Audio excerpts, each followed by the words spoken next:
What happens when the wildest part of the conspiracy theory comment section gets elected to Congress? You get Paul Gosar. Here's what he said about 2 weeks before Republicans in his state announced they had found nothing but additional votes for Joe Biden in their bogus and expensive audit of election results in Arizona's most populous county. If we can do that and follow through on this audit, folks, if it's what I've been told, and I had people come to me early hours of the day after, from the Security Exchange Fraud Department to the CIA Fraud Department, that between 450 and 700,000 ballots were altered in the state of Arizona. First, the CIA Fraud Department. Not a thing. Doesn't exist. He just made that up. If it did exist, safe to say it wouldn't come to Paul Gosar. It's an intelligence agency. It's not a law enforcement agency. But Paul Gosar doesn't let those facts get in the way of his cuckoo for Cocoa Puffs theorizing.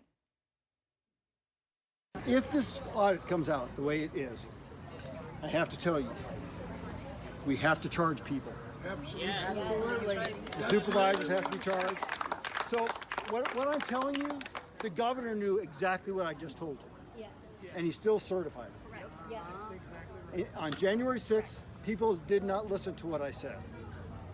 What I asked for was a 10-day window to actually do a forensic hand count of the ballots in at least those 6 states, but any state that wanted to get it right. So 6 plus 10 is 16. Inauguration is not till the 21st. Now, again, Arizona's sham audit produced nothing except more votes for Joe Biden and fewer for Donald Trump. What was hailed as the ultimate proof of Trump's victory should have turned out to be an exoneration of Biden's win for big liars like Paul Gosar. But wait for it, more big lies. And they made their case really well, I think. Yeah. And the thing about it is that they weren't given the tools to make a full disclosure. My suggestion is that we actually have some hearings and look over this, but actually set a new election for Biden and Trump before the end of the year. So he is proposing a new presidential election for Joe Biden and Donald Trump this year. The chances of that are slimmer than a Gosar siblings family reunion. You may recall that he has 6 siblings who have previously filmed political ads for a challenger after Gosar claimed the white supremacist rally in Charlottesville, Virginia was a false flag operation. Some of them have called for their brother to be kicked out of Congress. One of Paul Gosar's brothers called him a, quote, traitor to this country and, quote, a traitor to their family.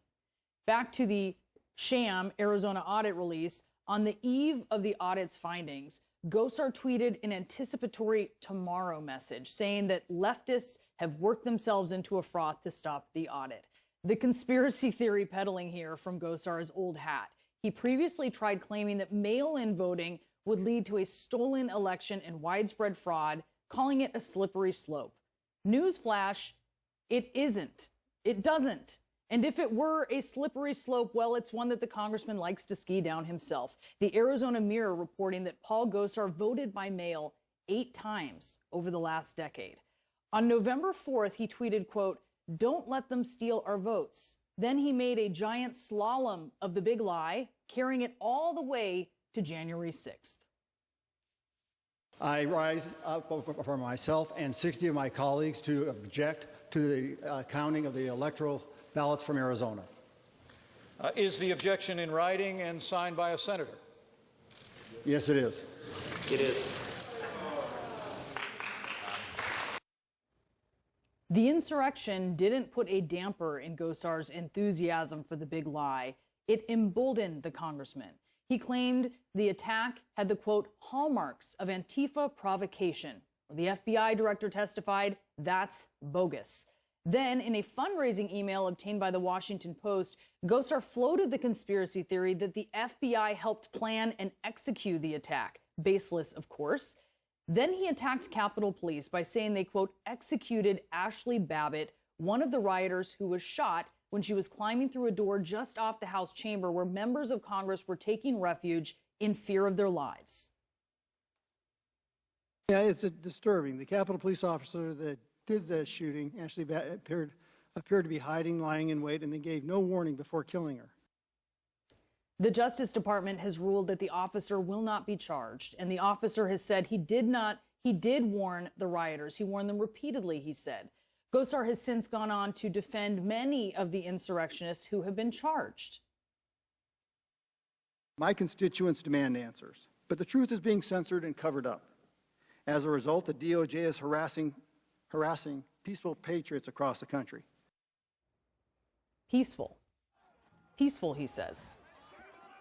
Patriots, he says. Just another fake claim from Arizona's conspiracy theorist congressman who seems to represent the Twilight Zone more than Arizona's 4th congressional district. I have to tell you, the most concerning thing about this is you can't dismiss Paul Gosar as fringe anymore. Correct. That's what's really concerning here, is that it's not the Twilight Zone, it's the Republican zone. It's right in the middle of where the Republican Party is today, when 78% of Republicans tell us they don't think Joe Biden won the election. Yeah, totally agree. And the other thing is, sometimes you listen to some of the big liars, and you can tell that there are some Republicans who are they're playing along with it. They know they have to say it because it has become a litmus test for Republicans. Or there are some Republicans who think maybe they really believe it. I have to tell you, it's hard with Paul Gosar to know if he doesn't believe it. He's very convincing that he does. I would submit that it doesn't matter whether they believe it or not. And Correct. This is a quote I use a lot with Kurt Vonnegut. He says, "You are who you pretend to be, so be careful who you pretend to be." Yeah, The bottom line is the same effect. Definitely agree with that.